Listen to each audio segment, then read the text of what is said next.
once you get here, there's pretty much no point going back.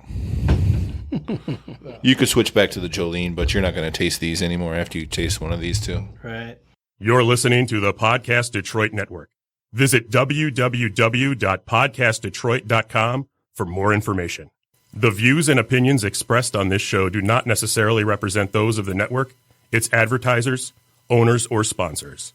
I said, hey, hey, welcome to the Man Cave Happy Hour.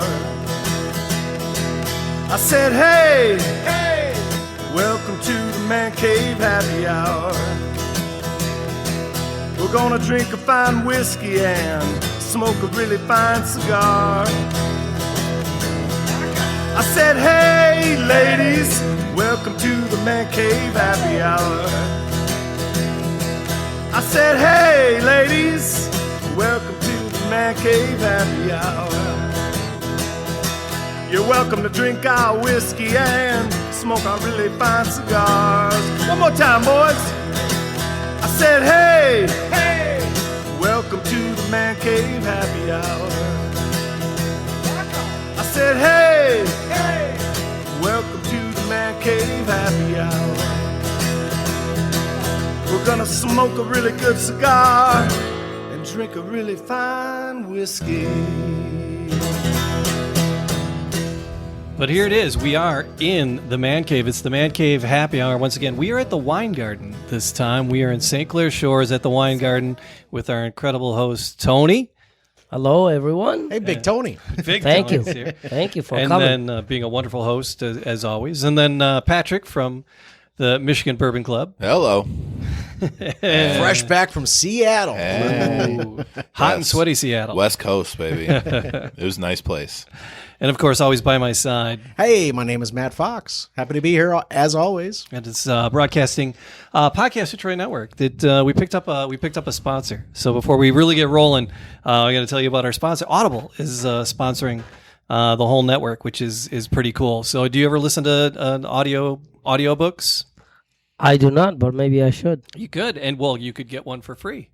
Nice. Through Audible. Nice. Patrick, what about you? Do you do the Audible books at all? No, but I like free things. I like free things too. Who doesn't? So, yeah, it's like, everybody's on the go, right? And everybody's busy. You get time to sit down with a book, but you got time to plug those things in your ear. So, with Audible, you can do just that. And there's just thousands upon thousands of books, and you can start with a 30-day free trial.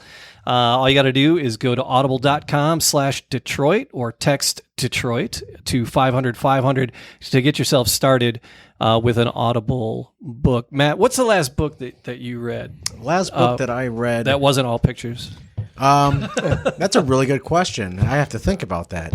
It was actually Sidney Sheldon, Okay. Master of the Game. Right on. It's a very, very good book, very good story, great storyteller. I reread Harry Potter. So Did you? Yeah, I'm just like that. But you can find all those things on Audible. So if you want a 30-day free trial and read these books or hear these books, Yes. You can do that. Audible.com/Detroit and 500-500. Text the word Detroit to 500-500 and start your 30-day free trial with Audible. It's all part of the Podcast Detroit greatness. And speaking of podcasting, like I said, we are in the Man Cave Happy Hour and we are in the Wine Garden with Tony and Patrick. And there is an array of bottles laid out before us here, which is just fantastic. Yes, sir. And it's just, you I'm can double kind of checking. see them. Let's, Patrick, give me a rundown of what's on the table. We'll go from left to right pretty much. Here on the left, to start off, we have a Stagg Jr., 129.5 proof Stagg Jr., rumored to be a barrel-proof Eagle Rare, but who knows, really. It's still really good. The next one we have is our Brotherhood of the Barrel Woodford Reserve Double Oak, our second Woodford That Double was the Oak. very first pick we did, didn't it? Yeah, the very first pick we did, it was a Double Oak. And this is our second one. Then we have an Elijah Craig small batch. Brotherhood of the Barrel pick. I think it's 8.5 years old this time from a different warehouse this time. Warehouse O. Yeah, really, really good one this time. Different from the Warehouse X one we had before, but Excellent. And then finally, we have our brand new, just came in bottle of Mayor Pingree from Valentine Distillery named Jolene. You just did a chug video of this one, didn't you? Did do a chug video. Yes, we did. It's kind of our favorite thing to do once we release our barrels. We get together with a couple people and take a big old chug and then drop the barrel on the group, and then everybody comes and gets their bottles. So it's a fun way to let everybody know it's here. Excellent. If someone wanted to join the Michigan Bourbon Club, yes? Yes. Where would they find the Michigan Bourbon Club so they could potentially get a hold of one of these bottles? Michigan Bourbon Club is only on Facebook. You can find us at Michigan Bourbon Club. We'll just look us up, and you'll have to answer a couple questions to get in, just to show us, that you're not some robot trying to get in. Right. And they're pretty easy, though. I promise you'll get them right. And it will let you in, and then you can join the circus that we call the Michigan Bourbon Club. Love it. Well, we're going to talk to you more about the Michigan Bourbon Club because actually just yesterday there were a couple of people that posted questions that I had as well. But we were going to taste the first taste. So the Woodford Reserve, is this from the most recent trip to... No, the Woodford Double Oak Double was Oak? actually done here as a sample bottle. Right. Okay. That we did right here in this office we're sitting in. Okay. So how did that work? How does that go down when you do a sampling of bottles like that? So what it is 3 different small batches that the master distiller puts together. He makes 3 different blends that are 3 different taste of blends. Okay. So he blends in. It could be anywhere between 5 to 10 barrels together, maybe 3 barrels together, and he calls that a batch. Okay. And then he has a criteria for it. And then so they bring me 3 different styles of batches, and we taste them, and we pick the best one that we like of the 3. And this bottle is what is that? That's one of that was the the winner. result. Is what it say. Yep. Yes. All right. Yeah. And so, all right, well, very let's good. taste it. So That's when- what I have in my glass. That's what I have in mind. That's what I have in mind. Hey, wow. well, See how that Cheers, works? guys. Cheers, fellas. All right, so giving it a sniff. I can't. It smells so good. I don't even want to drink it It's a yet. lower proof. It's 90.4 proof, so 45.2% alcohol. There's to me there's dark fruit is what I get out of it. Some plum, some raisin, some oak and cedar is in the middle, maybe. See, I got the oak. I really got the oak on that first sip one before that one. It was really oaky, It's an easy drinker, but it's very sure. easy to drink. You're supposed I'm to almost have done some with this. spices on there, otherwise it's not gonna stand up. It's gonna flop. Yeah, it's staying more towards the roof of my mouth on this one Yeah. for me. And there's a little bit of a burn hanging on afterwards. Well, it's your first. Sip of the It's day the first too. so Yeah. your palate is fresh, so now you're picking up all the alcohol, basically. Yeah. But I promise, as soon as you have a couple more, that will change Sure. in a minute. That'll change from the roof of your mouth to the back of your throat, and then it'll warm your belly. Yep. Well, there you go. All right. Yeah. A little less of a burn that time around. Yeah. So these bottles, they have the Brotherhood of the Barrel sticker label on them. Not just a sticker, but it's a label from the bottler. These are available in the store, right? So the Elijah Craig is available at the store. The Woodford Double Oak is also available. Right. Both of those, because they're a small batch, we got 240 bottles of Okay. each. Where when it's a single barrel, we whatever it yields. It might be some lost to evaporation, some lost to leaking issues, but otherwise when they say a small batch or a barrel of a batch usually is a 240 bottle batch. Okay. That's still a lot of bottles for a small batch. For a layman like myself, I hear small batch and I'm like, okay, you got a case, but you're telling us it's 240 bottles. So small batch is comparing to your big batch. Sure. So if you put down, if your regular batch is 100 barrels together to sell to everyone else in the country, okay, your small batch could be like 50. It could be 75. Okay. A smaller batch of your big batch. That's what small batch means. Okay. So if you're making 500 barrels batches and you do 200 barrel batches, that's a small batch. It's a small batch. Jeez. Yeah. It's a lot of alcohol. It's a small batch of your big batch. I love it. So now I follow a couple different bourbon societies. There's a couple other ones in Michigan, and there's a couple national ones in other states. I just kind of keep my eye on because it's interesting conversations. Absolutely. And the Woodford Double Oak has been popping up. Like they've just had like a big release of their Double Oak. It seems like. You said this is a blend that the distiller said, okay, here's a couple blends for you to try. Pick one you want us to put your label on. Yeah, Chris Morrison is the master distiller. And so how many people, is this unique to the Wine Garden or maybe Yes, it is. some other people might have something Yes, it similar? is, because they're different batches that he makes. Okay. So if we go, because like Novi has a big store over there, and I know there's one up north of here. I forget where it is, but somebody was, I just got this bottle from there, and I was like, oh, that looks like, and I'm like, oh no, because the label looks similar, except it had the name of the other group on it. Yep. So that'll have a different taste to it. It should. Okay. It should. Well, first of all, not everybody has the same palate. So if we're going to pick a batch, we might happen to like a batch because our thinking of where it should be. Sure. Is one way, and then another store picks theirs because according to their palate, they like this batch. But it's a 3-barrel batch. That's what that is. Okay. So every 3 barrels is done together as one batch. Now remember, throughout the whole country, there's probably about maybe 20 barrels to each state. So that imagine how many batches do they make. Yeah. Okay. So they don't taste all the same. Right. All right. Wow. So now I know you explained this to me before. The master distiller actually goes out and picks tastes each barrel, and he blends those together in the batches. Okay. Into 3 to 5 barrel batches. Yep. So they're never going to be the same. Okay. Very cool. So I know you explained this to me before, but what does the double oaked mean? What does double oaked mean?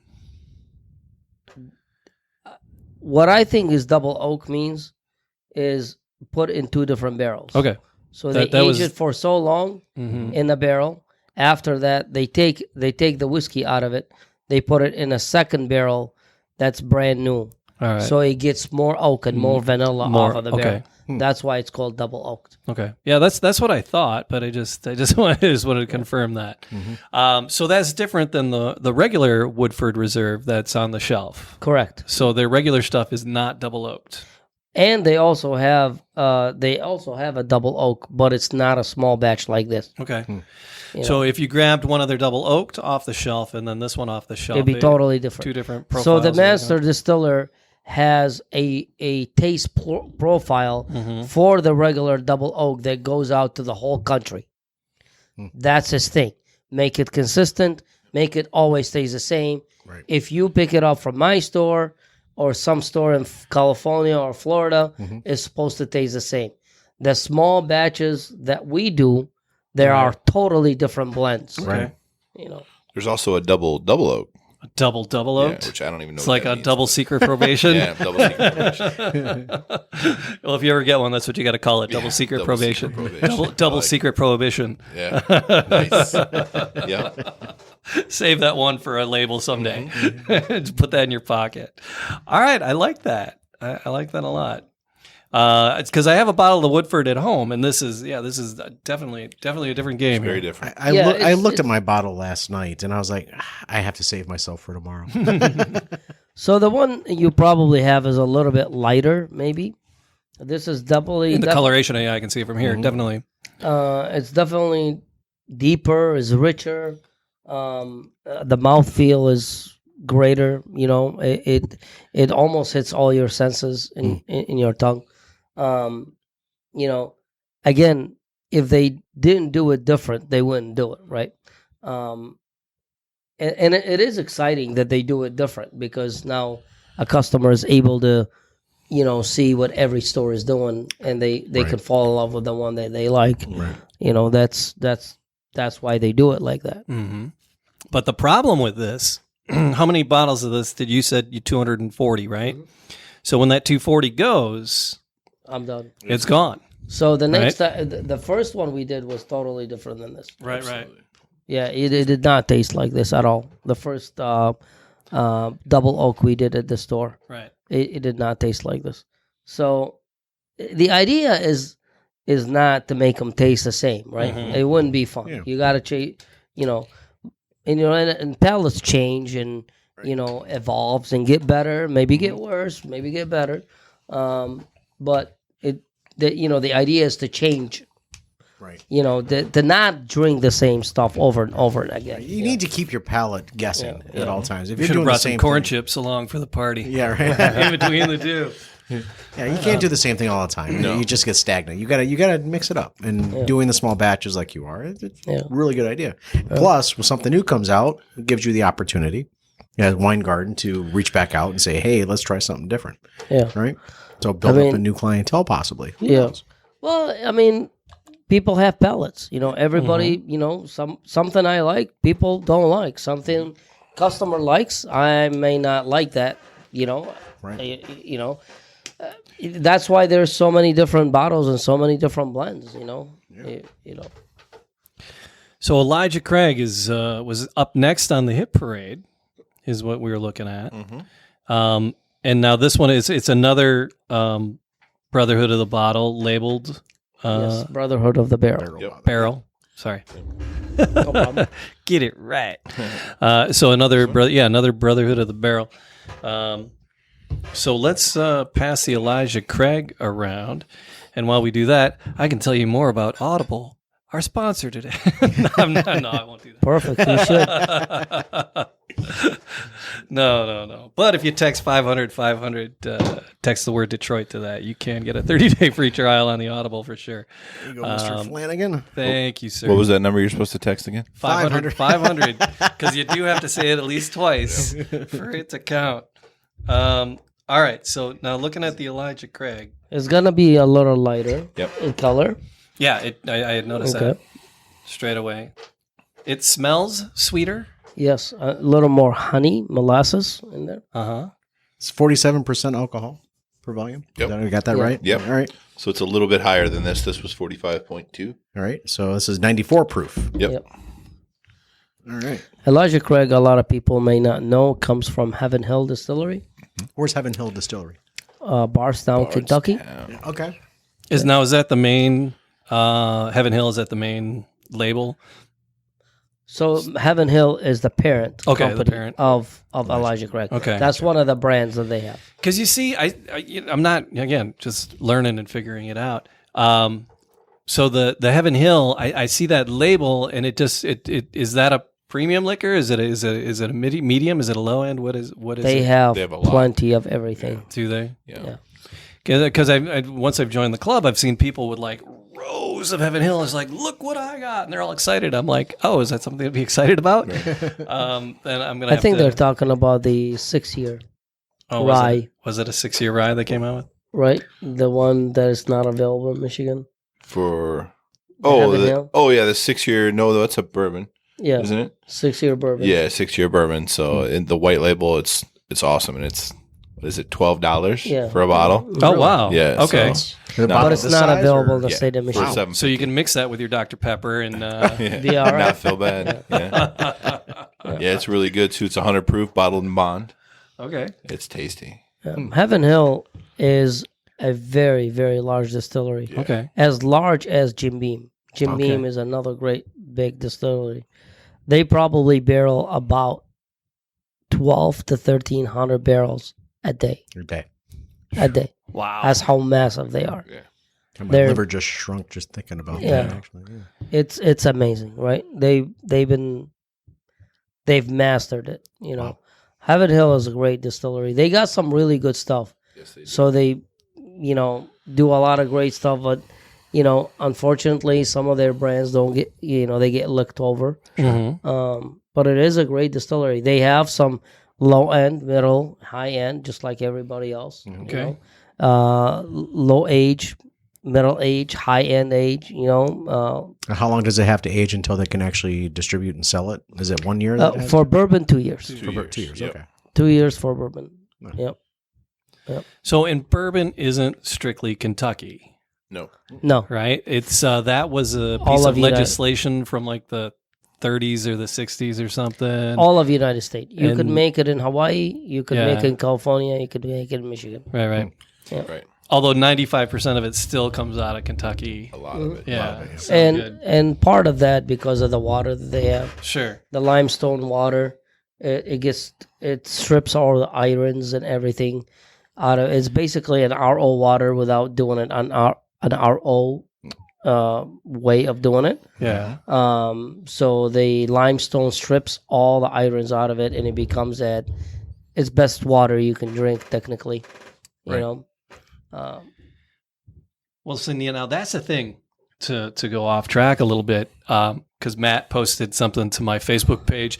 Is like because Guinness opened the first brewery in the States since the 1930s or something. Right. I did share that with you.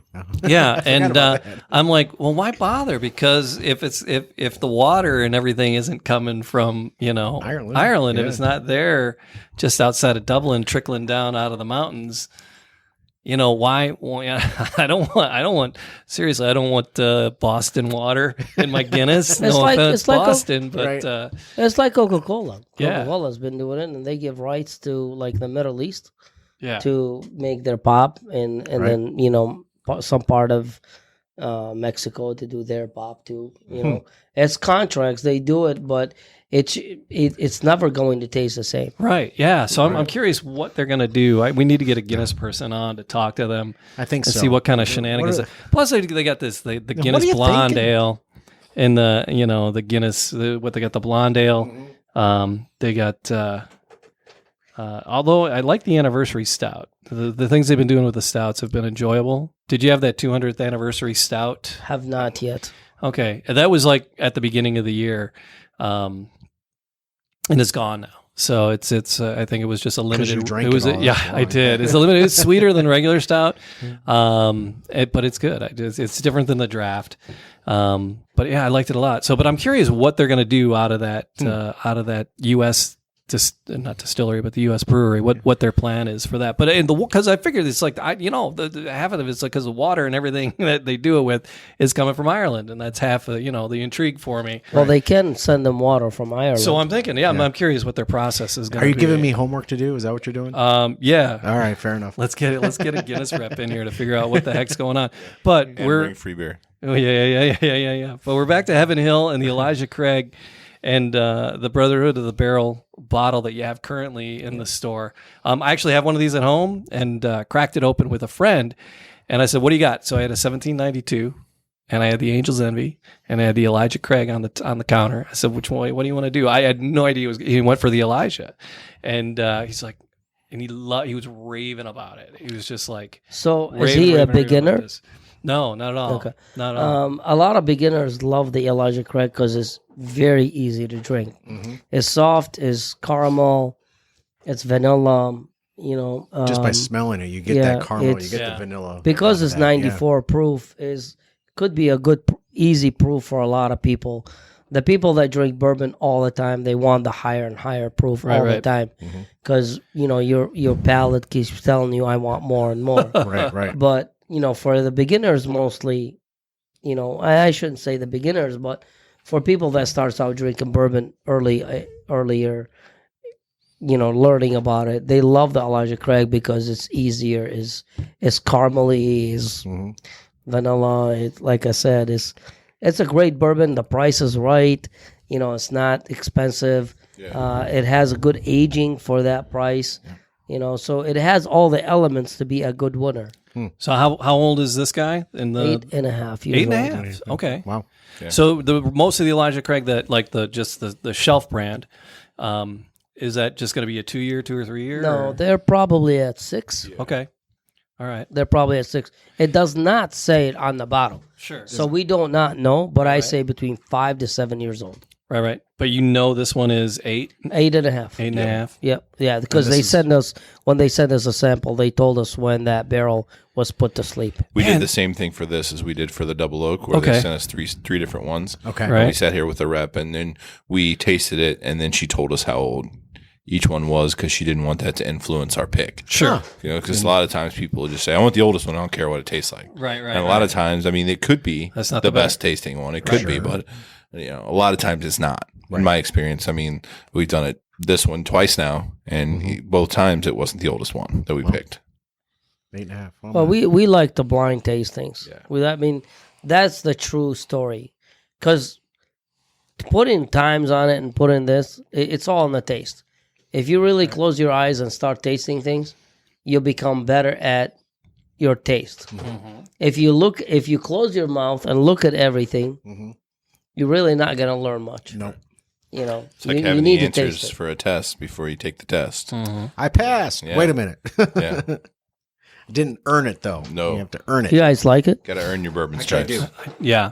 I do. I do enjoy the Elijah Craig. And I mean, as Tony was saying, a lot of people who just start getting into bourbon, it's a really great one to start with. But I mean, I haven't saying I've been drinking bourbon forever, but I've been into bourbon for 5, 6, 7 years. And as he was saying, I do like the high proof stuff, like the Stagg and this Mayor Pingree but I love this. Like on a normal Tuesday night, I'm not just going to sit around and pound some Stagg Jr. at 130 proof. I want something a little lighter and have a couple of those, and I'll still be I just gotta fine. wake up in the I morning. can man. make it to work tomorrow. Right. Yeah. Klaus Van Bulow over me in the next morning, going, "Wake up!" Oh yeah.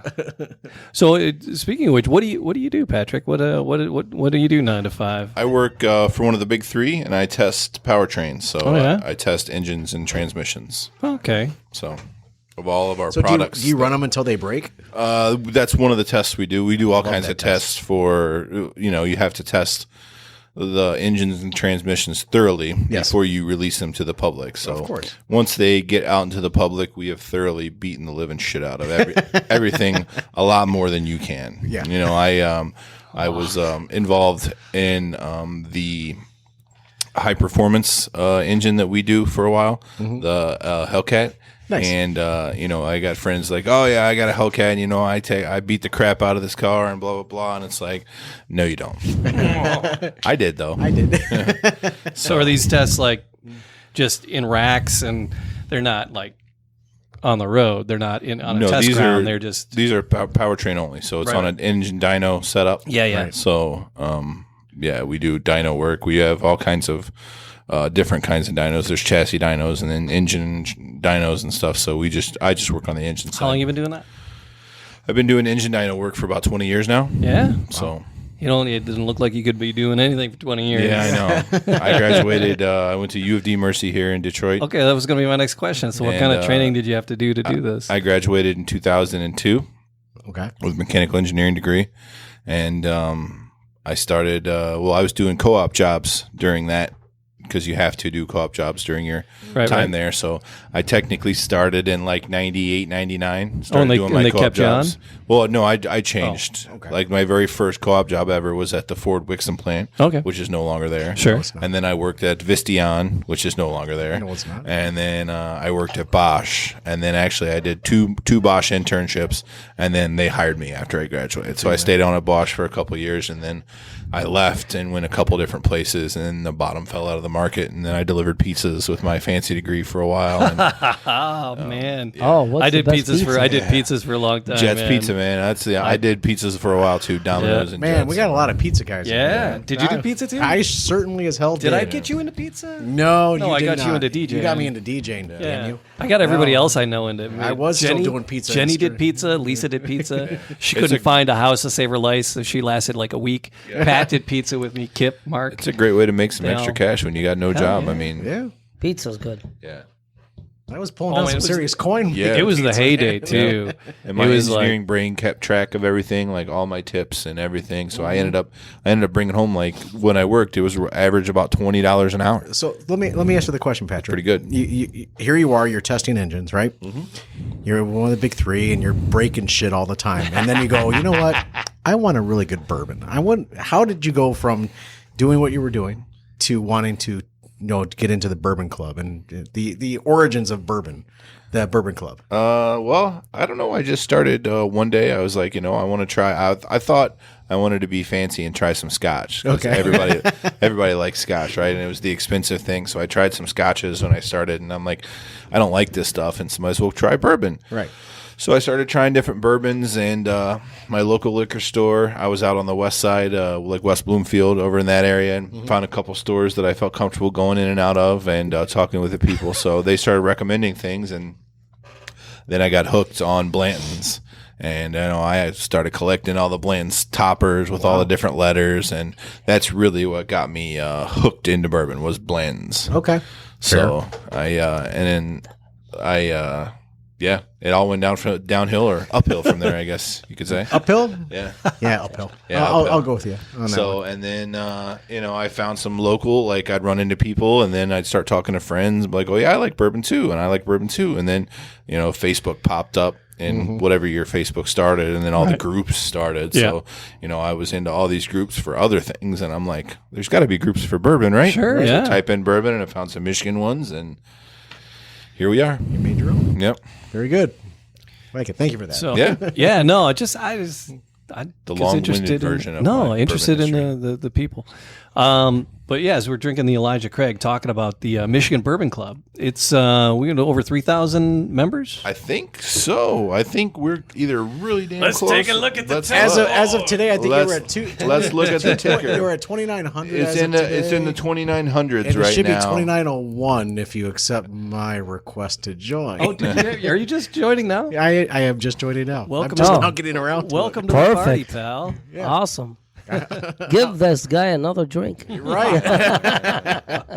Yeah. Matt Fox, walking. there you are. See, you there didn't, it you is. didn't answer the question, so I'm going to decline you. Oh, denied. Gretzky I'm sorry, I was getting denied ready at to the sit down open for a, net. for a podcast. You're Yeah. approved. Oh, You're thanks, approved. buddy. You're in. He's a human. I'll vouch for that. He's That's- relatively human. The last number time I looked, 3,000? I am not a robot. Thank you. because it's hard to see from the app on your phone. It doesn't give you an exact number. But last time I looked on a laptop, it was like 2980. Okay. So we should All right. Almost we're damn 3,000. close. Almost 3,000. Almost 3,000th person. Almost. Okay.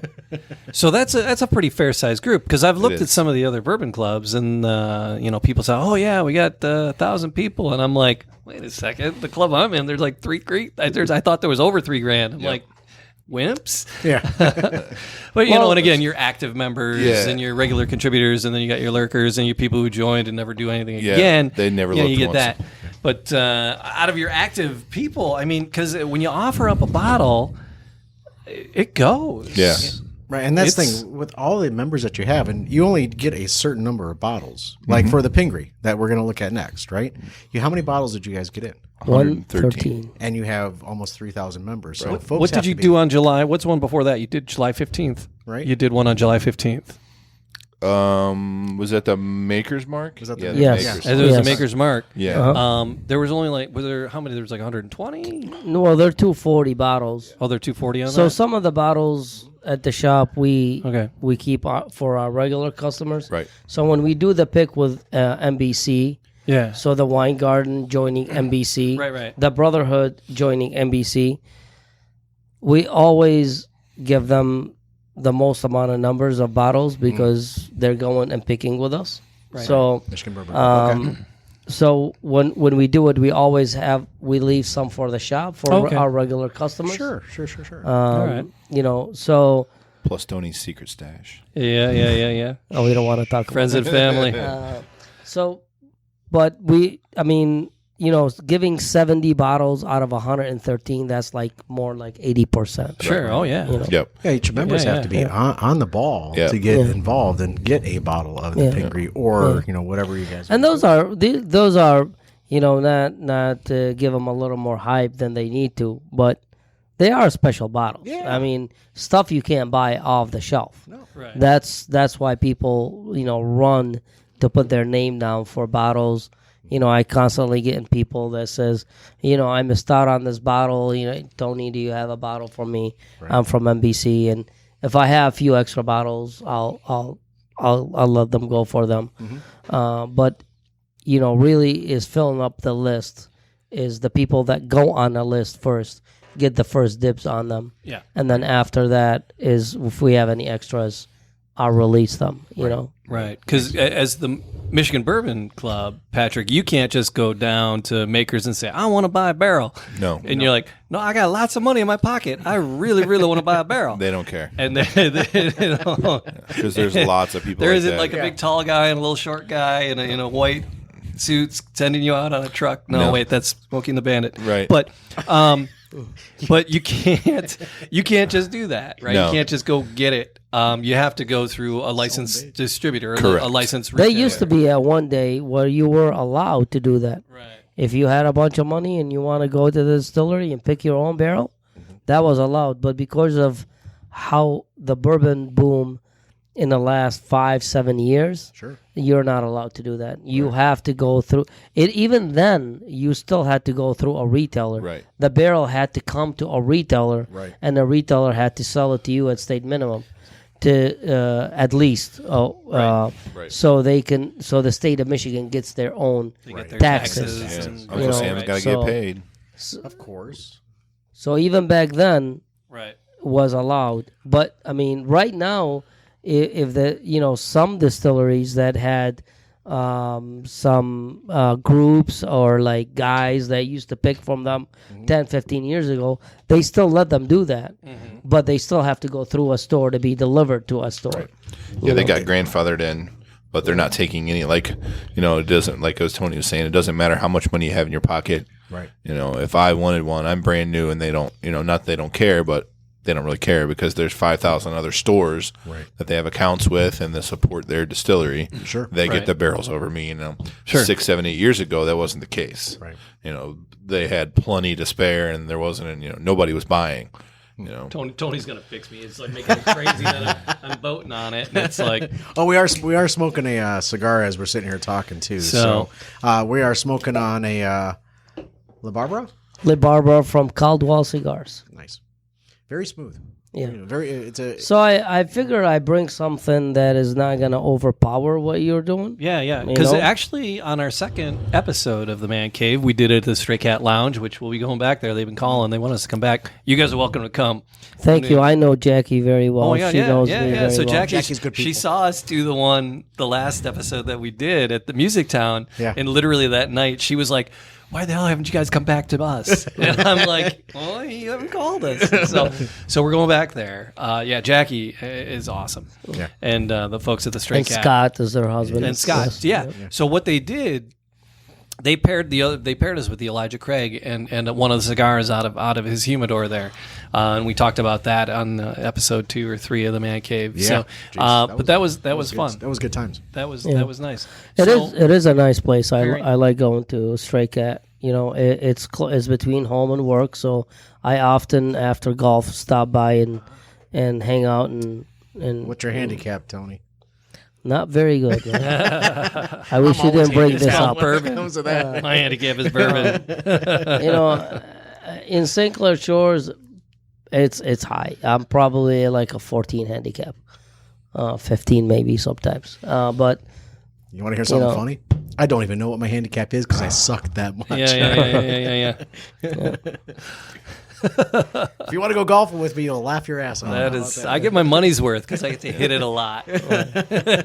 well, Speaking of golf, we are. You got an outing coming up. we have an NBC first annual inaugural. I think I NBC got a golf wedding or outings. something. When is I cannot wait. Yeah, it's going to be a lot of fun. I'm It's the so mad I First can't go. Saturday of September the 8th, I believe it is. Yeah, I got a wedding It's too. like we're in the middle of Yeah. wedding season. I think it's 2:00 in the afternoon. Is it 2 or 2:30? If we hit 9, Jamie, We need interns. They can go We need- start the wedding for this us. is true. And This is then, true. But we could probably hit 9. like, we'd be in any shape to go and finish that wedding. No, probably not. So it's going to be a lot of fun. We've got 38 people already signed up, and almost everyone is also already paid as well. So Hey, bonus. yeah, we're going to Yeah. do some prizes with the long drive. Just like a normal golf Sure. outing. We're going to try and throw a 50-50 together, and Where's it going to be at? at St. Clair Shores Golf Club. Nice. So we are the Wine Garden is giving a cigar for every member that's coming up there to Nice. play. Awesome. Nice. Yep. Jack Daniels is giving away a single barrel 50 ml on each one and 3 balls. That's all free. Comes with the golf outing. I might just sign up and not golf. And Yeah, that alone is worth the 50 $50. bucks. Yeah. I mean, yeah. And then we're gonna have a special prize for the winning team. You're all gonna get some something good. I can definitely say that. So. Yeah. I just got a whole bunch of Pingree here, right? Unfortunately, it's not that one. Those are all gone. Jolene. Yeah. So, but the Michigan Bourbon Club, and on the line there's a whole, when you go to sign up, there's some questions you have to ask, and you have to abide by the rules that are pinned to the top post. Sorry, I didn't answer those questions. And Patrick, it's mainly men. I mean, there are women, and there's the Sisterhood of the Barrel. Yep. Just an we love offshoot that. of the Michigan Bourbon Club, or the Ladies Bourbon The Club. ladies of the Michigan Bourbon Club. Right, but there's ladies in the Michigan Bourbon Club. There are, and most welcome all the time. Absolutely. But it's a long set of directions, and it's geared toward, there's a lot of guys in it. We're not going to read those directions, Patrick. Yeah, I know. It's rough sometimes, but it's from Take it from a guy that just running groups for a while, not just bourbon groups, and being in bourbon groups. Right. Those rules. Right, and I right. say that with quotation marks Sure. because we're not trying to be very, you gotta protect iron fisted. We're just trying to protect the members. We're trying to protect ourselves. Yeah. Sure. You're trying to make sure nobody's getting taken advantage of with Right. this, anything like that. So. So, just for my edification, and there were a couple posts yesterday on the Facebook page. Somebody said, "Yeah, I was going to go into this Fireball, but I'm not exactly sure what it is." So, I'm part of the club, right? And I got an array of bottles at home, and there's this bottle that I've got 3 of them. It's a nice bottle, and I want to sell it. And I want to sell it off through the club, right? Is that what a Fireball does? What is the Fireball raffle thing that people do? Fireball is something that I'd rather not talk about. Fair play. Well. Did it get sticky? And there was some I think it was right the day before we did the other podcast. Yeah. There was a shitstorm about something, and you were kind of like, God, frigger. And then we sat down, we had some bourbon, and you didn't think about it again. Right. until just now. Yeah.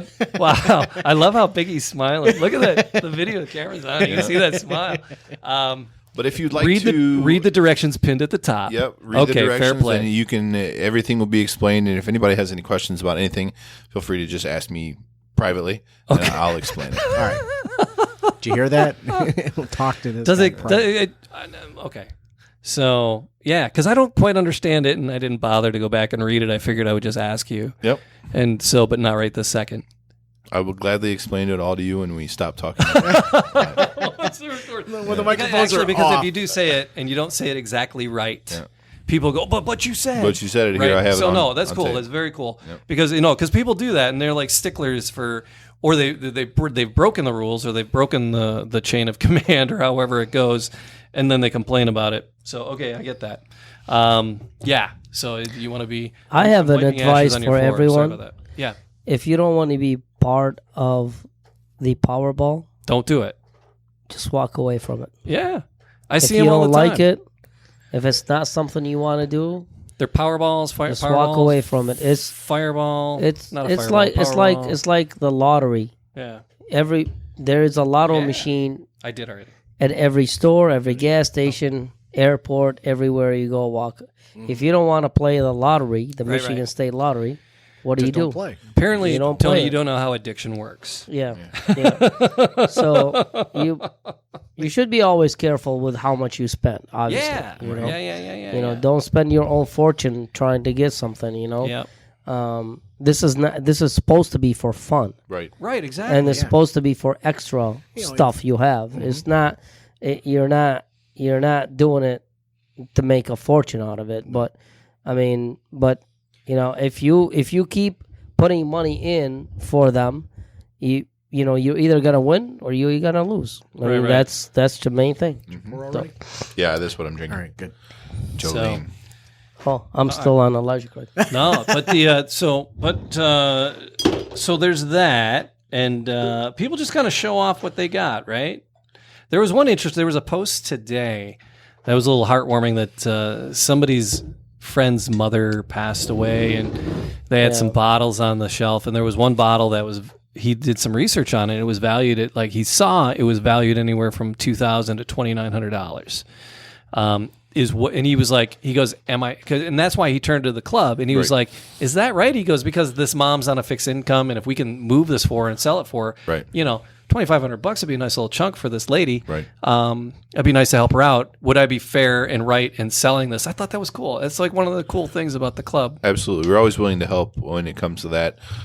Sadly, when that post happened, I almost knew what was going to happen next. Where people are starting to make offers on the bottle in that post. And that's something you want to keep away from. And people are saying, "Send me a message, and we can make a deal." And that's something also we try to shy away from because, in my opinion, and why we have the rule of no PM deals is people. You know, when someone's like, "Oh, PM me and we can work it out," it's usually something shady going on, or they're trying to take advantage.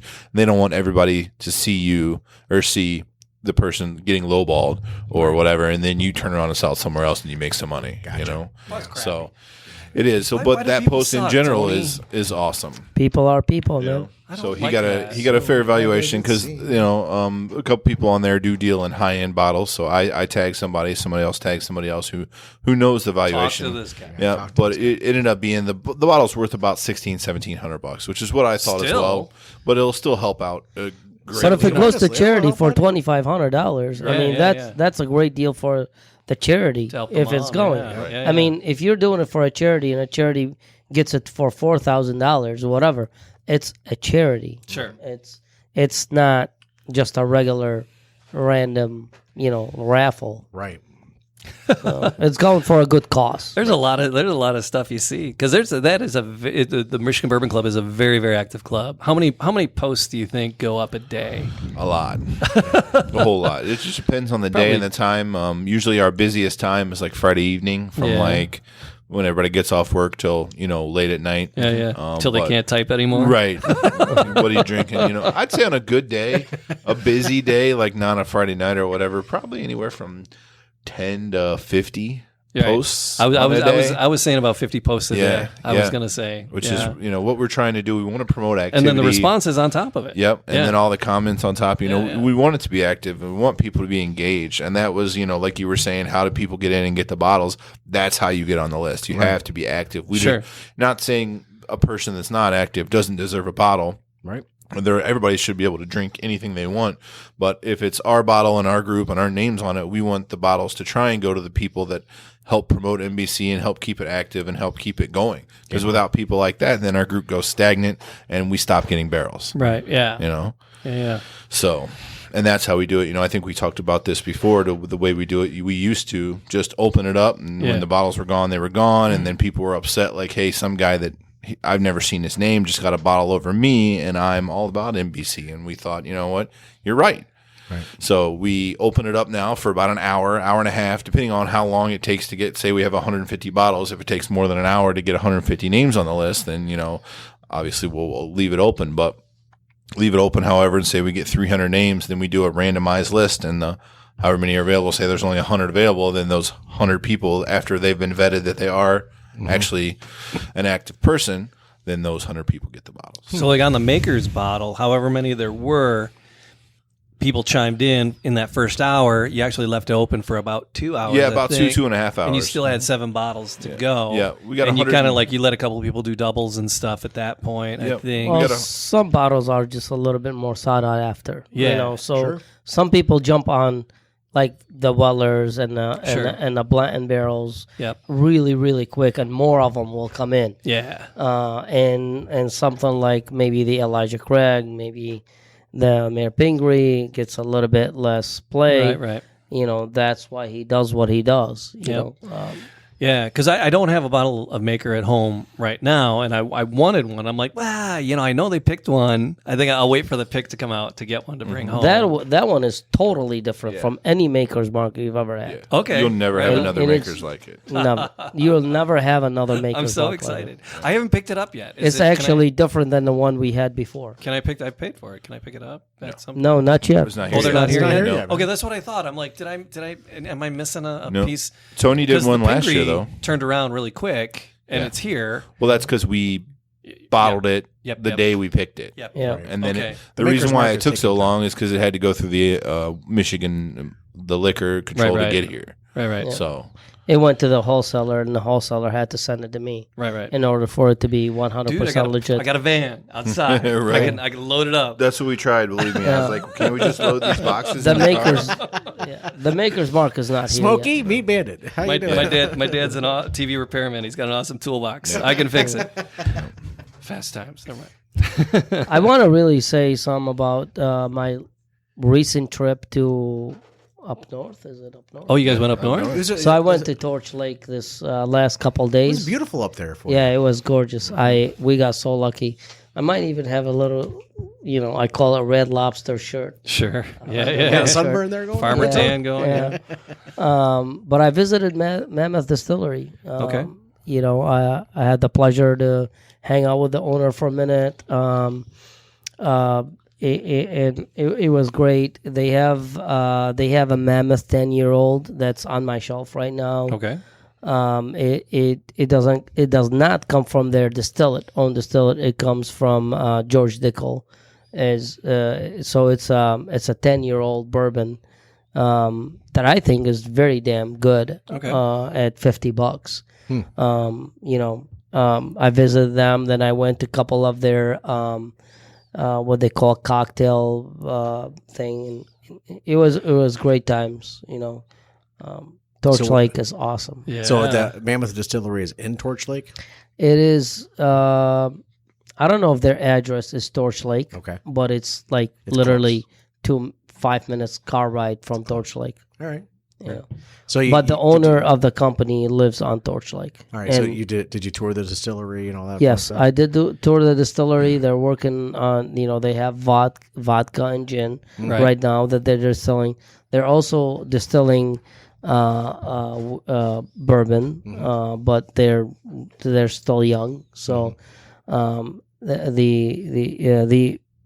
whole distillery, it was part of it with. It was in Ann Arbor. The still house was in Ann Arbor, and they just recently moved to up north to Torch Lake. So they're working on some really exciting stuff.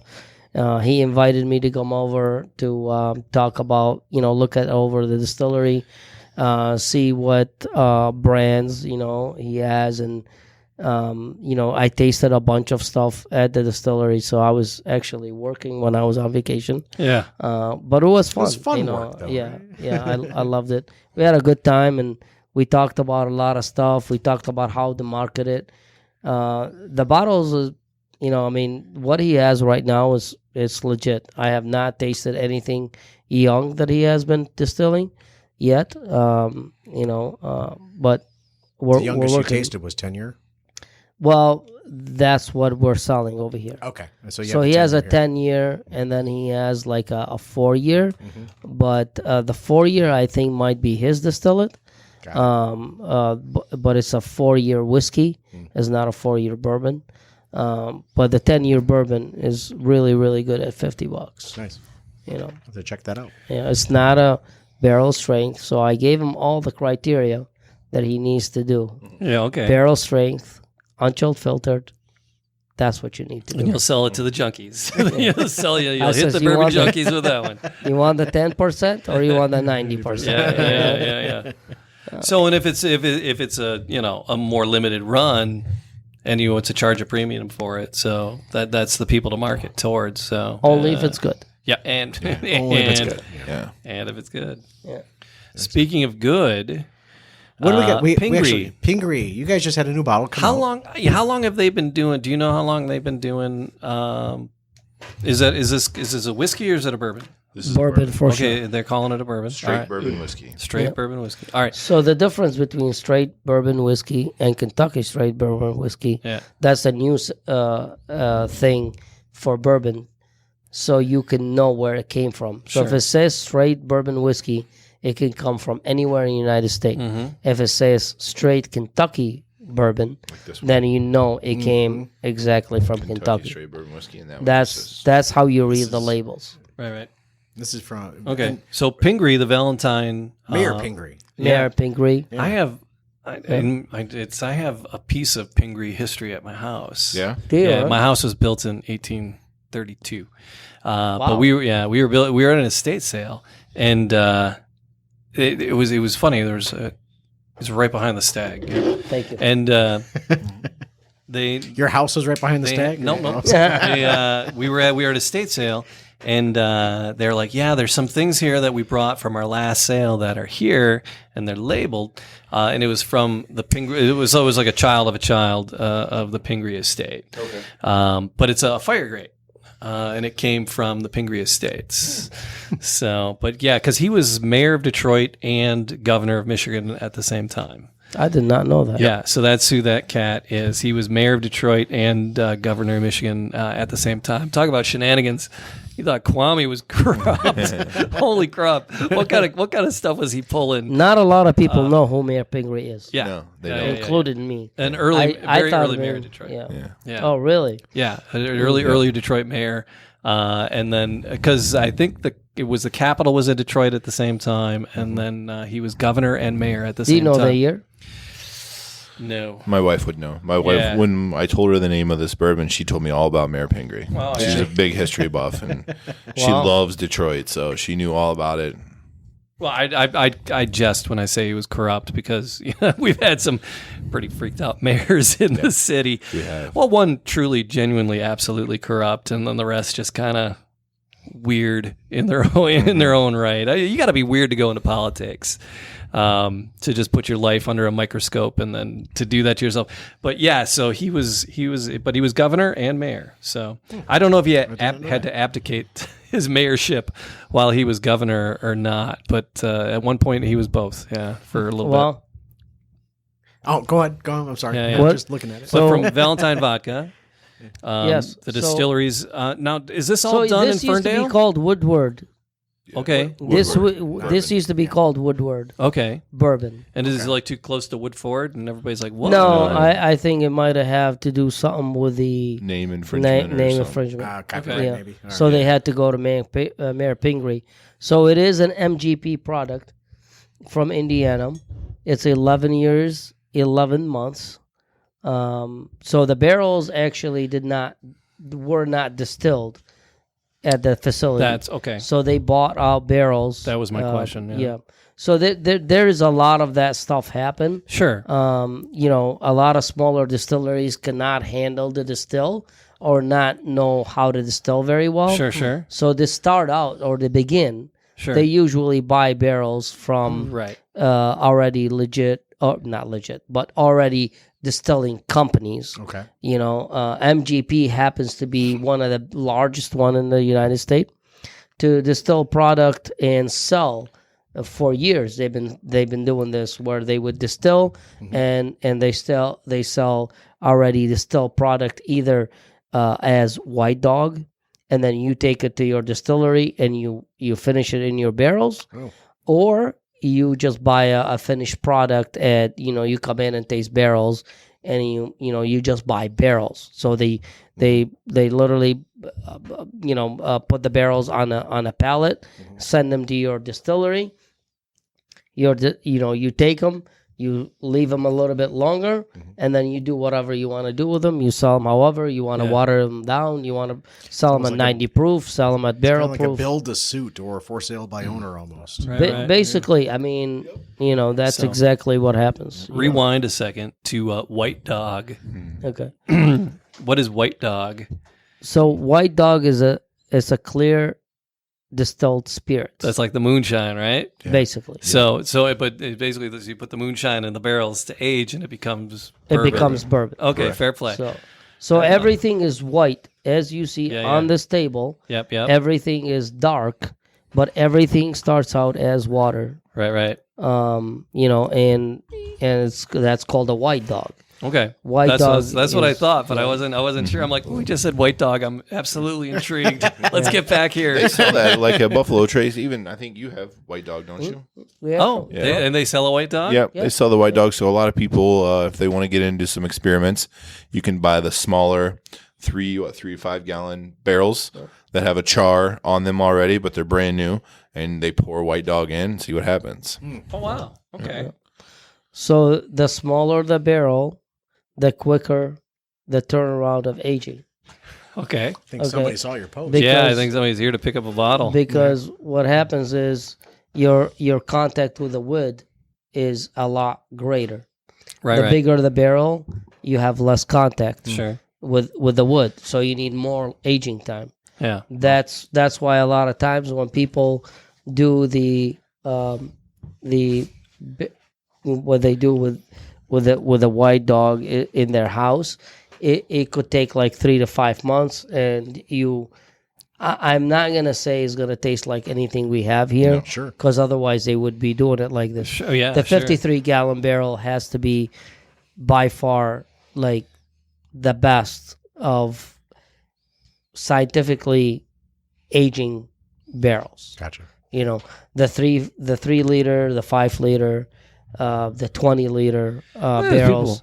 They just intend to be more oaky, you know, at times. Okay. And a lot of times they say, "Oh, well, I'll leave it for 5 years." Well, you're not going to be able to drink that. Right. It's just going to taste like oak, like you're sucking on a If it's a still tree there, branch. most of the time Right. it's evaporated. It's gone. Because white dog is pretty much water. It's going to evaporate over a period of time. Yeah. Well, No. not just evaporate. Am I wrong? Not an evaporation part. But what you're gonna do is layman over here. Yeah. What's gonna happen when you have a smaller barrel, right? You have this kind of liquid touching the wood, Okay. right? If you have this much barrel, then this Less. much of the wood is touching the barrel. Gotcha. Okay. If you have this much barrel, this much of Small it the is barrel, So okay. so it's gonna pick up different stuff. The smaller the barrel, the more touching the barrel, it's gonna take more of the wood. Right. So you really want to age them really, really less time. Okay. Okay. You know. Fair. And usually people do taste tests. You don't just leave it in there and forget Yeah. about it for 3 Sure. months. Sure. You go back every week or whatever, 5-6 days, and check it out. Right. Pour a little sample and be like, nah, it's not ready yet. And then you get to a point where like, oh, it's getting close. And then you could overshoot it. Sure. Or, get it just right. And that's how the color really turns from the Okay. barrels. You know, Okay. Fair enough. the color technically, 100% comes exactly from the barrel. Is the char when they do the char, is makes the bourbon go this color, and the if it's watered down, it's gonna look a little bit lighter.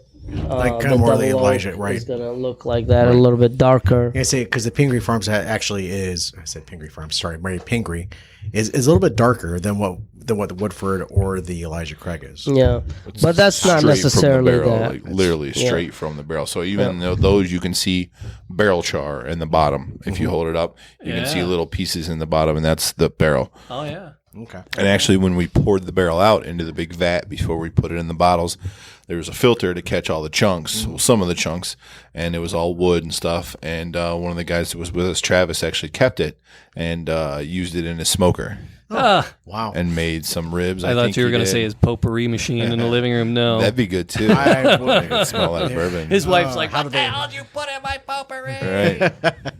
Bourbon. Yeah. So this Yeah. is aged 11 years is what it's telling us 11 on years, here. 11 According months. to Dolly on the back, 11-11. it's 11-11. 11-11. Make a wish, baby.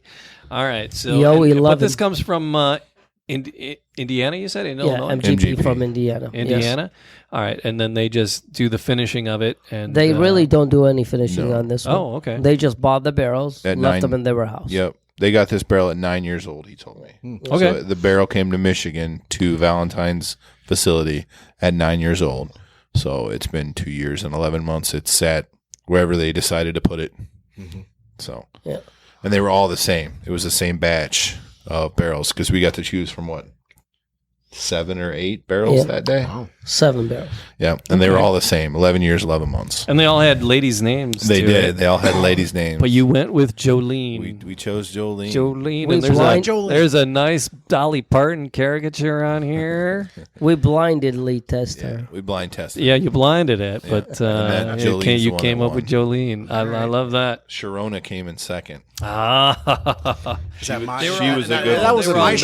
Sharona, was it? they were, She was yeah, a they were. really They were all good ladies, and they were all song names. Yep. They're all ladies' names and from I songs. never remember her. Yeah. No, I do you not can't really have a remember. lady's name without having a song named after it, though, can course you? not. And then- Yeah. All right, so that's what's in the glass right now. So, I haven't gone there yet. You haven't gone there yet? Go there. No, I had some Pingree. That's why I was curious how long they've been doing it, because I think it was about 2 years ago. I made my wife Colleen go down to the Valentine because they're doing bourbon. I want to taste it. I don't know if I want to buy the bottle, because if I hate it, I'm not. God damn! I just bought a $60, $50 bottle. $100. Dang it. Let's go and taste it. And I liked it. I liked what they had, just the shelf one. It was all right. It was good. It wasn't like, oh damn, I'm gonna go get a bottle. Yeah. It was good. I'm glad I had it here. If it's somewhere, I might get it. Right. It was all right. But now they had at their tasting room, right? Because they have a little tasting room in Ferndale, which is just a riot if you ever go to. It's such a quaint place. They had a apple cider infused Pingree, and it was and Colleen got that, and she asked the girl to warm it up, and she's like, "What are you talking about?" She's like, "Put it in a glass, put it in the microwave, and nuke it for 30 seconds for me." And the girl's like, "What?" She's like, "Warm it up, I want it warm." And she had and so she did it, and she came back with it, and it was so aromatic. Yeah. It was it smelled, and Colleen was it was he was eating hot apple pie, and it was so good. And I was drinking mine just straight, and I was like, I might get one of those. Yeah. And everybody around us was like, oh my God, what is that? What is that? What is that? Right. And they're like, she goes, it's just that, but I made her warm it up. And so 3 girls around us ordered it. And then I got one too, because I'm a girl drink drunk. So put an umbrella in it. Thanks for that, Jamie. Because I was going to call you out on that myself. I'm a girl drink drunk. Put an umbrella in it. I'm all about it. Yeah. But so doing that's why sometimes when I'm drinking the bourbon, she's like, "What are you doing?" I'm like, I'm not just a girl drink drunk. I like my Cosmo. Don't get me wrong. Again, I was going to call you out, but thanks for that, man. I like my, I like my Cosmo, but but yeah, I'll do that too. But the smell is different than. So this is on-chill filtered, right? Okay. It's literally we just took the chunks out of the barrel. So he, Justin, right? Yep. Justin picked up the barrel, put it on the forklift. Okay, we took the bung off of it. We turned it around. He had a little charcoal collector on the end of it, and then it went on another barrel, right? It went into a big aluminum tank. But they had a catcher in the top that filtered out the big chunks. Yeah, right. So we got all the chunks off of the charcoal that falls off from the barrel. And then we collected it, so there was non-chilled filtered. Non-chilled filtered meaning is not gone any through filtering. Okay. There's no charcoal filter for about 2 to 3 weeks, and you see nothing. You never touched it, and once you take the bottle out and you shake it like this, you'll see a white yolks that run around the bottle. Oh. Okay.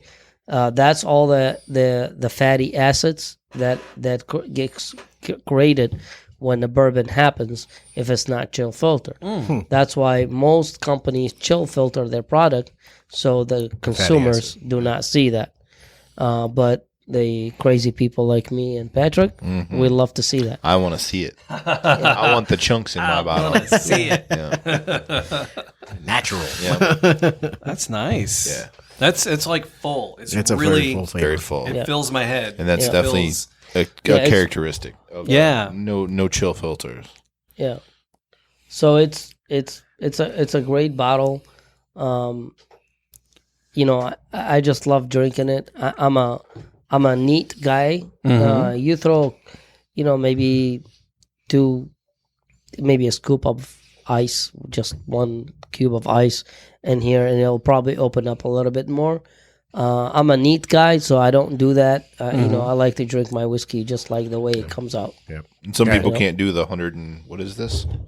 Super high, 59.5. So 118, 119.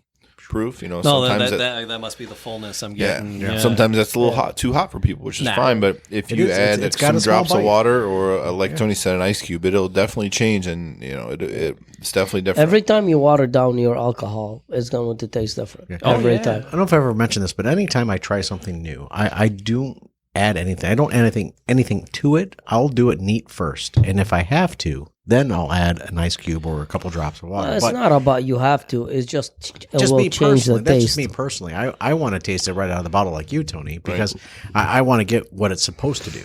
But then I'll do what I need to make it good for me. Right. That's it's all about what you like. Yeah, that's what I love about any bourbon is that you make it your own. Yeah. After a certain point. Right. I want to know what they're actually trying to go after, but then if I want to continue to enjoy it, then I'll start to add something to it. Right. Water. We were at the whiskey. Dr. Pepper. We were at Whiskey Business, and we were talking to the guy from Tandu.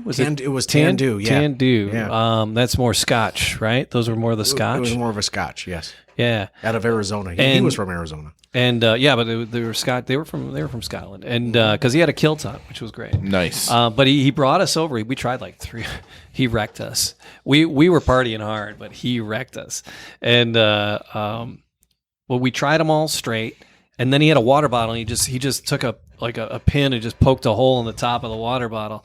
And when you do that, you can pour just like a drop, and he said just put 1 drop in. Just went and try it again. Taste it different. Put 3 drops in. Two. Try it again. Taste it different again. It was fun. It was a real fun project. It was a nice to tasting do. experience, right. with that product, with the Tandu. It was. Yeah, he wrecked us. But yeah. But Do you remember just anything one else? ice cube. When I'm at home, I usually, because I just bought from the store, I got the ball ice cube maker. Yeah. And I have like some of the big square ice cube mold. makers. So yeah, I'll do like just one, just because it's like I'm gonna sit here and watch TV. The movie's I can go through that pretty quickly. Yep. I want to make it last, right? Right, So Right. because I don't want to get too ripped every night. So I'll do like one nice pour and one big ice cube in it and let it water it down and enjoy it through the night. That's the reason why you use the big balls. Yeah, The big It ball, melts slowly. Yeah, they melt slowly. They give you the chill effect without putting too much water into your 2 ounce or 3 ounce pour. Yeah, But that never happens with me and Patrick because It's always neat. we have a 10 ounce pour. Yeah. Yep. That's right. So when we get home, we don't leave very quickly.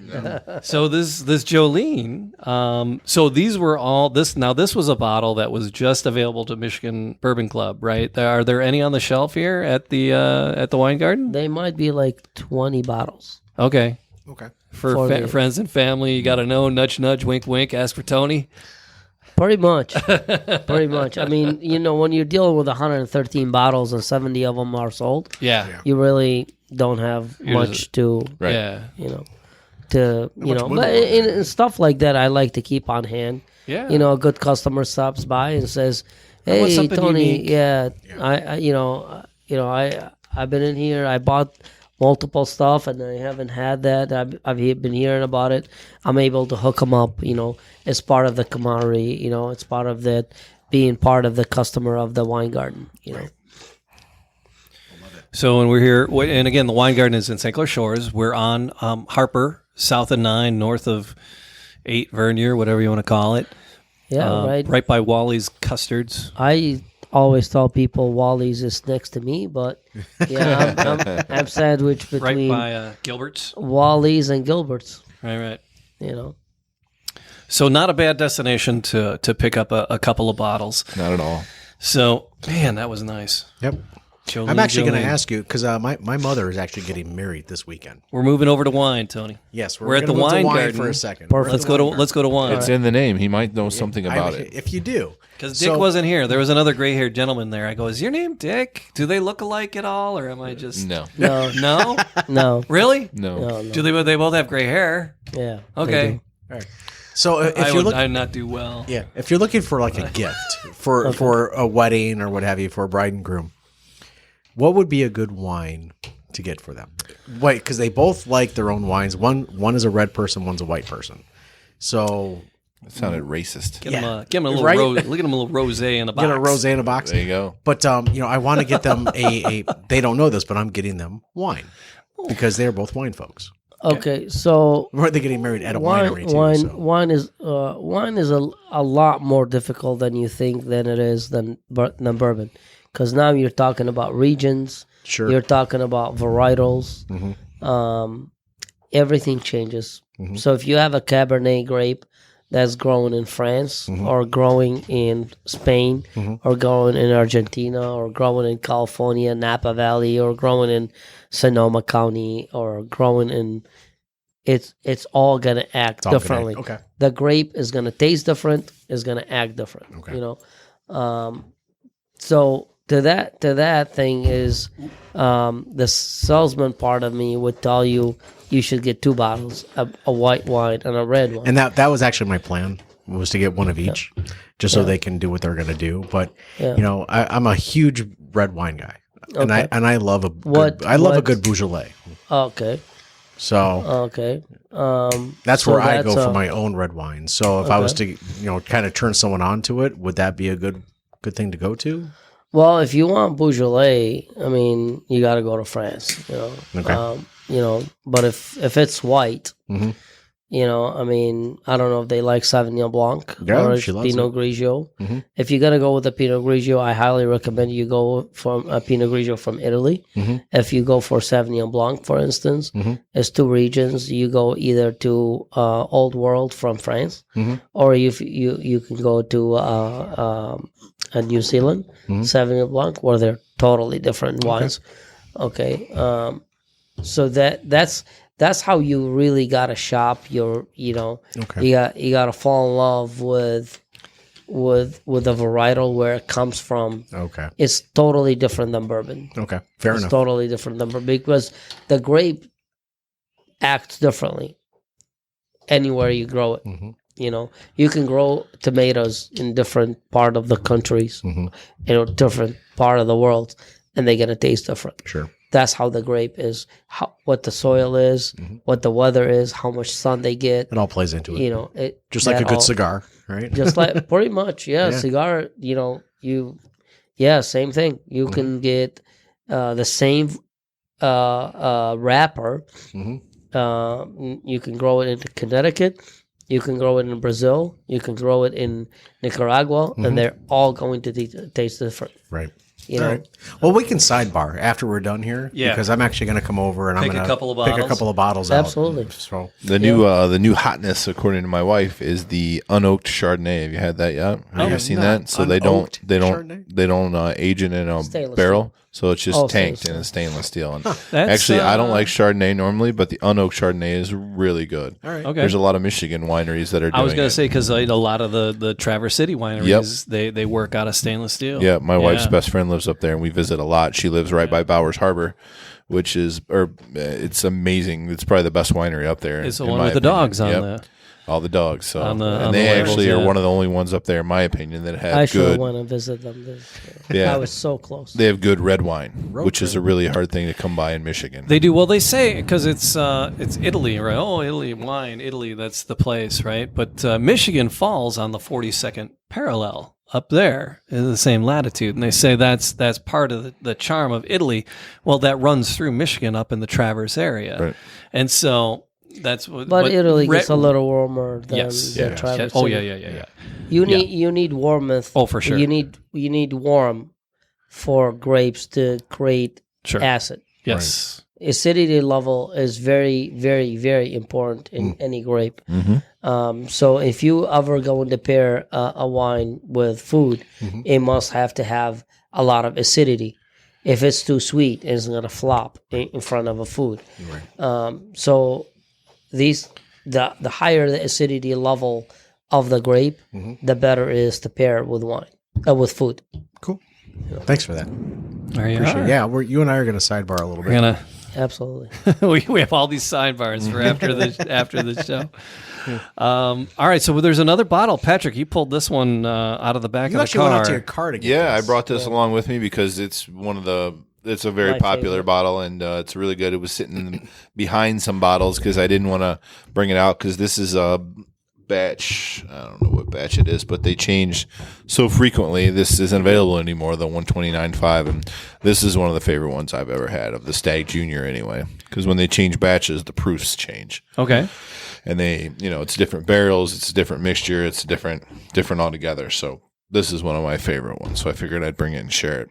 Stagg Jr. Now, Stagg Jr., that's, is that a Buffalo Trace Buffalo Trace family? product, yep. Yep. That's little brother to the George T. Stagg, which is a VTAC collection bottle, which normally is a much higher proof. Right. Up until last year. What was last year's? 129.5, I think, actually, which is odd that it's the same proof. But it's aged longer. Yeah, age difference makes a difference. But, yeah. This is probably about, I say, a 4 to 6 year. Okay. Yeah, that's about right. Age. Still at barrel proof. It is filtered, but the bigger brother is a Stagg. That's why this was Junior. Yeah. And that one is about 9 years old. Yeah, I think it's a 9-year-old bottle. Yeah, you're right. But every time they do the batch, it depends on how many the barrels they put together. Right. They test them out and see what the batch test is, what the proof is. That's why they put the proof on them as they do the batch. That's how you tell the batch what batch it comes from is by the proof. So I was listening to, because I'm a podcast junkie. Besides doing 4 of them myself, I listen to other ones too. And I was listening to another one about bourbon, and they talked about an event they went to, and they pulled out 10 barrels, and 3 of the barrels were empty. Yeah. Yep. And they were like going to do a tasting, and it's like, oh, it's empty. Yeah. There is. It happens. Well, not empty, nothing. but close to empty. Yeah, there was nothing to do. And if they leak. Yeah. If they leak or they evaporate a lot, right. If they're older and they've evaporated, you're not going to get much. Yeah. You really, that's... It was interesting that you talk That's about why the angel share, and it's like... The barrel proof, unchilled, filtered, is going to be very low. The higher you go in the years. I mean, once you hit 15 years... you may not find anything in that barrel. Right. Okay. Empty. That's why have a that lot of stuff empty barrels. becomes very expensive because someone has got to pay for that full barrel that was full at one time. Because they're getting taxed on that barrel, whether it's full or whether it's empty. Right. Sure. That's the thing. They're being whole time. taxed on their warehouse of the number of barrels. They get taxed for every year that whiskey is in there. Yep. Right. Yeah. And when they're done, they get taxed on top of that. America. How many bottles they get. And then when they come Liquor. to Michigan, they get taxed about that. And then when we charge you, there's a 6% tax. So we could be drinking. So this could be like a $10 bottle. when if it we leaves really the revolted factory. right now, Now it's a $60 bottle. we could be drinking for free. Yeah. Really. Right. But, all right. May I? Yeah, absolutely. I brought it to drink. Help yourself. Right on. I'm still working on the Valentine. It is my favorite bottle, by the way. Yeah, I love Stagg Jr. Don't laugh when you drink it because if it goes to the wrong pipe, you will be burned for a while. Oh, wait a minute. We got good. a camera. Yes. I'm okay. good for a giggle here. Tony ruined himself one day. The hell out. It was kind of funny when we came up here, and I think I had a bottle or I bought a bottle from him or something and cracked it open. And I'm like, let's have a drink. He's like, great. It's my first drink of the day. And it went down the wrong pipe at 130 proof. Ooh. It just ruins your palate. You can't have another drink for the rest of the day. It took me 2 days to recover from Well, you that. can. It just hurts. It burns. You're just not gonna. All right. So this is my first time having a Stagg Jr. Yeah, it's good. It's very good. I love Stagg Jr. Oh, there you go, Tony. Sorry, I put the top back It's on. my second time. Is it your second one of the day? Today. No, not today. I haven't had any. That's why it's nice to warm up. That's why we started low. Yeah. Yeah. You See, know, and you had a start point. here, and you're gonna What's the proof on this again? 129.5. 29.5. All right. So 64 point. Whatever Actually, that is. the initial sniff actually wasn't- 4.75. the initial sniff wasn't all that bad. It wasn't as strong as the Elijah Craig sniff. Because we worked you up to it. That's right. That was your first sniff of the day. Right. All right. When you sniff, Yeah. a lot of times you get an alcohol. Yeah. Right. If you must sniff with your mouth open Right. because that way it goes through Yeah. and it goes throughout. You know, And actually, yeah, And that's a when big you- difference when you taste, you must exhale. as you're 'Cause- sipping. Yeah, no, you must Swallow and swallow blow out. it and blow out so that way you can get all the Trap flavors. the alcohol. Because you need to Trap get the the alcohol out and leave the flavors in. So you sniff with your mouth open. You drink. You swallow Wow, that is a definite difference. And then blow out. and blow out. That is a definite difference. When you do that, you actually tasting nothing but flavor now. Right. And That you, was- because you let all the alcohol go away out of your Right. your mouth. Yep.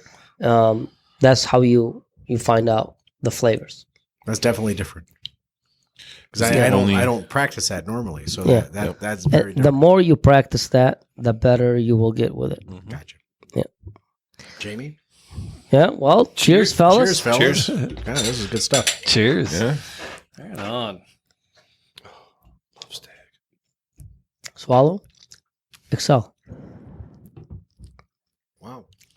That's really smooth. Yeah. That's really good. Because if you trap that, it's Yeah. going to be really, It's gonna really be real alcoholic. spicy. They're really spicy. Yeah. It's got You some still burn to it, though. you still have You some get spices. A little bit, but Tingles. On the back not of your as much tongue. as what I've been, stepping up to it. Yep. Yeah. Huh.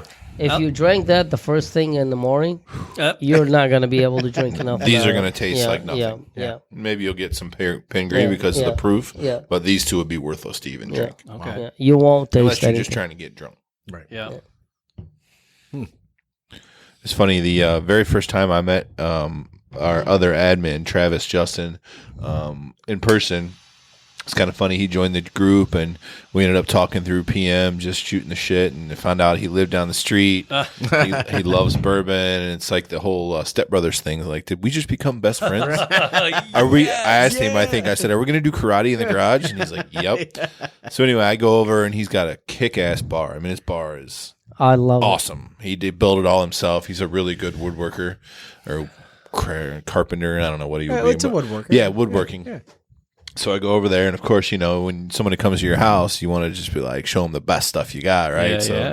especially if it's all about bourbon. So, for some reason, I agreed to it, and we still talk about it to this day. Like, why did I even agree to it? But the very first drink we had together was the 2016 Stagg, which is 144.1 proof. First drink. Very first drink.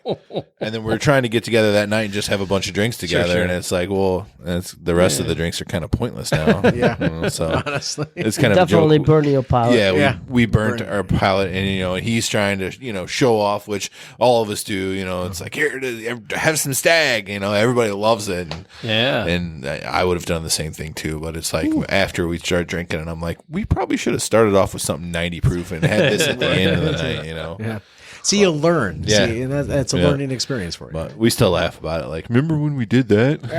It's like, yep, sure do. Oh, yeah. It's funny. Both of our wives had a talk with us before I went over to his house, and his wife's like, "You're letting a stranger in our house? Like, what if he's a murderer?" And my wife's like, "What if you go over there and he ties you up and puts you in a suitcase like the Gimp?"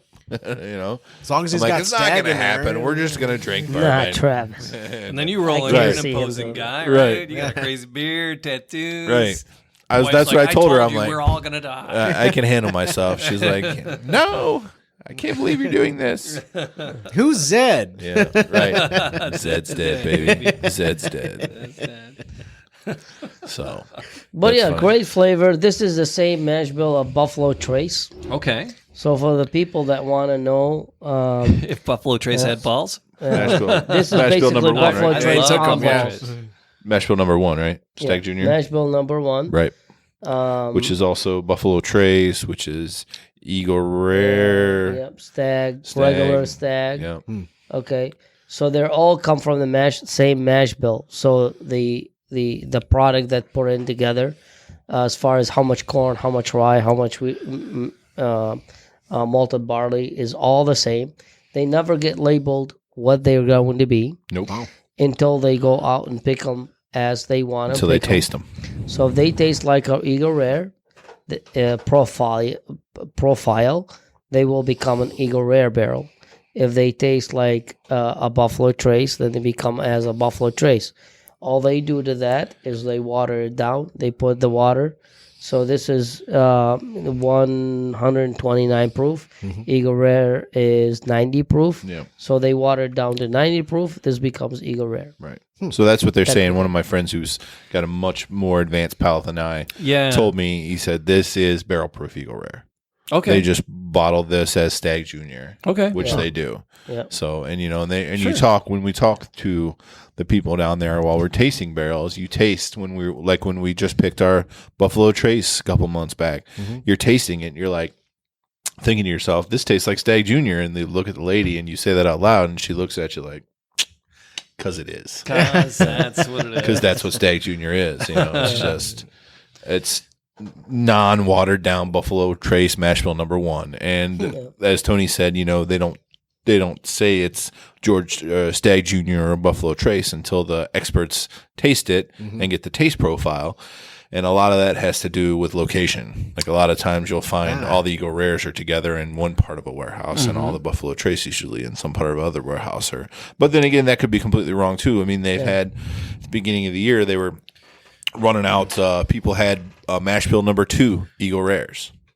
So they had a mash bill number 2, which is a different mixture of corn and barley and wheat than mash bill number 1, but the flavor profile was so similar to Eagle Rare, but a little bit different. Right. They still called it Eagle Rare, but it was a mash bill 2 Eagle Rare. Okay. Which mash bill 2 most of the time is a Blanton's or an Elmer T. Lee or Rock Hill Farms or something like that. Hancock Reserve is another mash bill number 2. So Struggling with this. that's the way they make flavors. That's the way they make different products is mash bills go. and location. Because a lot of the flavor in anything has a lot to do with the barrel. Right. The barrel, the char, and the location. Mother Nature makes the flavor. Yes. The mash bill sure does have an influence on what they want it to be. Right. But what you want, what you get, 9 times out of 10 are 2 completely different things. The reason why the master distillers have not figured it out because it is a natural product. Right. When you put product in a barrel, the barrel is going to be different Right. every Each barrel. time. You could have a barrel sitting next to each other in the same spot, and they have 2 different Well, because it came from 2 different trees.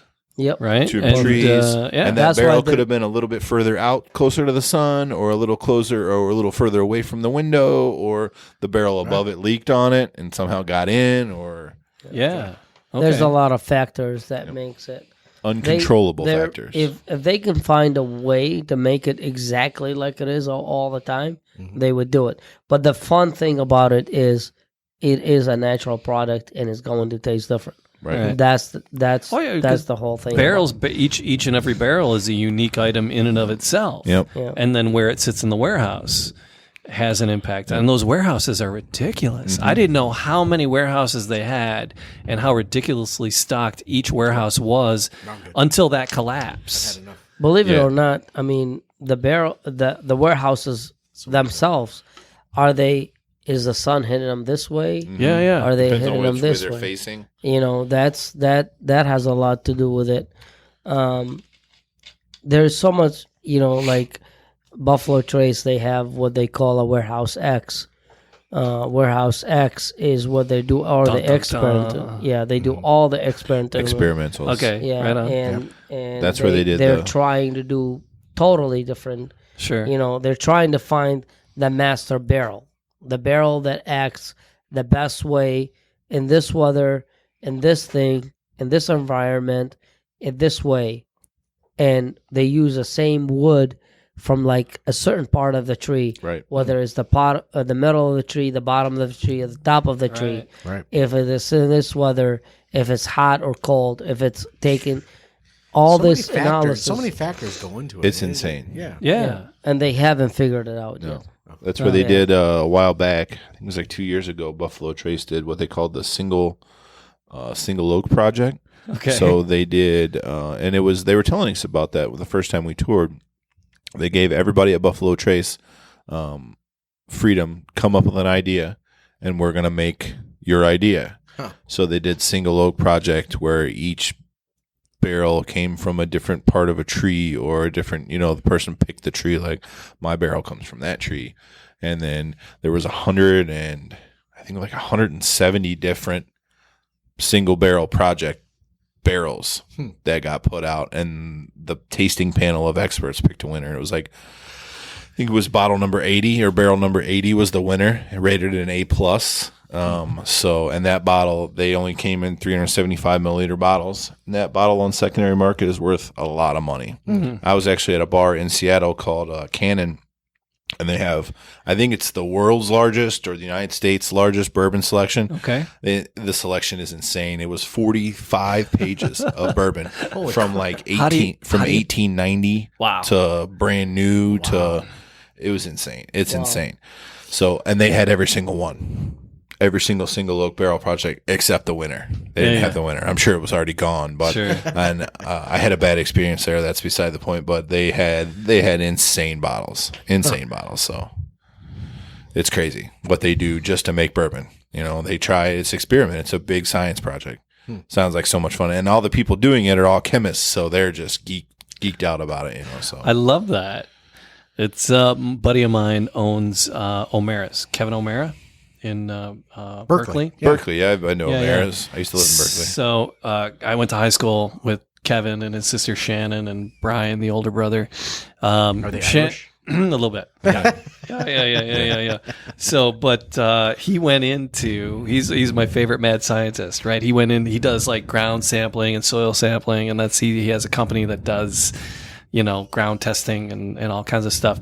But he opened O'Mara's, it's like been 93, 94 is when that opened up, and he started because he's a mad scientist, he liked drinking back then, and still does. So and so he started brewing his own beer, right? And he was and so he was doing his own beers and brewing his own beer just because he loved the chemistry of it. He just loved the brewing and mixing and doing, and his day job was soil samples, but at night he was mixing it up in his own little brewery there. It's become much more prolific now, and like everybody's brewing their own. Everybody's a brewer now. He's backed off of it. He doesn't do much of any of it anymore anymore.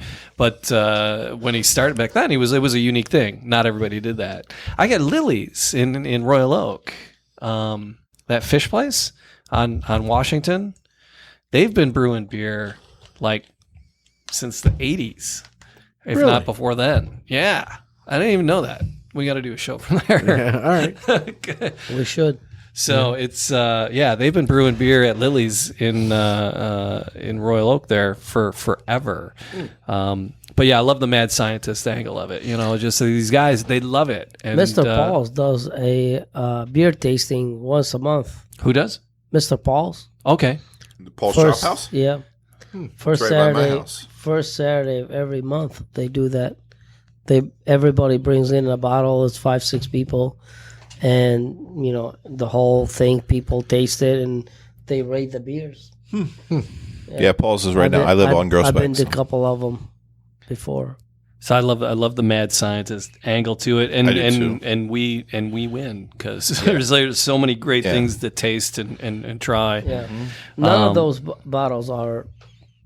Every bottle here is a winner, is according to a palate. Yeah, sure. Yeah. Some people like a and lower some people, proof, and some people like higher proof. Some people don't like this because of the sweetness and the low proof. I've heard people say Double Oak's the worst thing they've ever tasted. Really, you put that on sweet? You put that sweet? It's to me personally, it's more of a dessert bourbon. Okay, it's very Woodford in general, or that one. The Double Oak in general, right. Which is not a bad thing. Everybody likes. Dessert. I would have put Elijah sweeter. Oh, okay. Yeah. Me. And again, every palate's different. Right? The oak is obviously there. Okay. But for me, it's I can do like one or two of these and I have to move on. Okay. So that doesn't mean I don't like it. After the fourth one, I'm moving on. Yeah. Because I can sit here and me and Tony could probably polish this bottle off. Oh yeah. But this, even though it's less, And I then couldn't we're sit here calling and drink lift this together. whole thing. Yeah, so Well, yeah, I'm not saying I'd be able to walk. Tony, my car's going to be here tomorrow. Don't call. This is much more to my palate, as well as this and this than this. Right. As far as sitting here and just pounding a bottle. Sure. Which we've been known to do a lot sometimes. All the time. Yeah. So if I were to pick one to pound, it'd be these two, the high proofs, because this is more my style. Sure. Whereas, if someone doesn't do that, then they're like, yeah, these two are my style, which you can sit there and drink that one across the table while I sit here and drink this one. Perfect. Right. Everybody. And that doesn't mean I don't like any of them or don't dislike, I like them all. They all guys serve around the their table, purpose. 4 bottles. Yeah. Coincidence? I don't think so. not. And if you don't like something, guess what? On the other side of the wall, there's a lot more to choose Oh from. my God! The Wine Garden, St. Clair Shores, on Harper, just south of 9, and it is Wally's is next to us. Yeah. Wally's Right? is definitely Wally's. next to us. But where are the wine Did I say that right this time? Yes. Wally's is next to us. Yes, sir. Gilbert's is south of us. And that's what I like too. Like drink some ice cream with a good bourbon. I don't know why, but it's really tasty. I do that at home often. I'll get like a pop or a push up pop or something and drink some bourbon with my ice cream. Right on. Nice. It's good. Very nice. Well, fellas, Gentlemen, thank you so much. yeah. We've been Thank rambling you. for a while. Have we? Yeah. Yes, we have. God, it's probably a It's good 8:30. hour and a half, man. Awesome. Thank you for Thank having you. us to the Yeah. Wine Garden. Thanks Thank for you. coming. Hopefully we Thank can you. do this should more do often. this more. Yeah, Yeah. absolutely. He stole Once a the month words out of sounds my great mouth. to us. Yeah. Yeah. We're in. This is good. Bring the Guinness You know. people here to talk and bring us beer and I tried to get the master distiller at Mayor Pingree in here. Unfortunately, he couldn't come. Oh, we'll 'cause get he's him. busy. Yeah, we'll get them. But we'll get him in. And again, we can I take this invited party him. on the. We can take this party on the road. So it'd be just, cool to do it at Valentine. in their tasting space. Yep. Yeah, and it's when we're set up like this, even if it's loud in a place, you get some of the background noise, but we're really isolated with if you're up like this. They'll be able to hear us. So No, this is good. I mean, love doing this. It's so much fun. I don't like to do it at the shop because I'll probably get interrupted often. Yeah. If we go in the store, you're gonna lose Tony. yeah. Yeah, we take it on the road. We have a good time with it. You almost lost Tony a minute ago. Yeah. No, but gentlemen, thank you for joining us on the Man Cave Happy Hour. Man Cave Happy said, Hour. hey. Happy Hour, ManCaveHappyHour.com yes, and sir. the Michigan Bourbon Club, Facebook. Find the group and join it and watch the shenanigans happening there. Hey, The Wine Garden, is there a website on the Wine Garden? You guys have a... Yes, the winegarden.scs. Okay. drink a So fine yeah, St. Clair just Shores. Google St. Clair Shores and He also Wine has Garden. It'll a come up fun for you. Instagram as well. There's a lot of good pictures and a lot of product pushed out on the Wine Garden's Instagram page. Ah, Perfect. yeah, because we were talking about wine, and we're going to go over and look at some wine hey, ladies. for Matt to give as a wedding gift. Yes, sir. Mom, For my mother. Congratulations, Matt. Thanks, man. I got You get to give the bride away. I get to give the bride away, That's and I very get to do a sweet. best man toast. That's so very I'm sweet. not Perfect. playing. Wow. And I'm DJing too. So you'll be in practice for all three of your You get to daughters drink, that'll be getting like, married a lot. soon. Yeah. It's going to be the Matt Fox show. I'm sorry to say, but it really is. I like the Matt Fox show. It's fun. All right, gentlemen, cheers. Cheers, Cheers. to you guys. Thank you, guys. Happy Hump Day. Appreciate it. Yes, sir. Really good cigar. Drink a really fine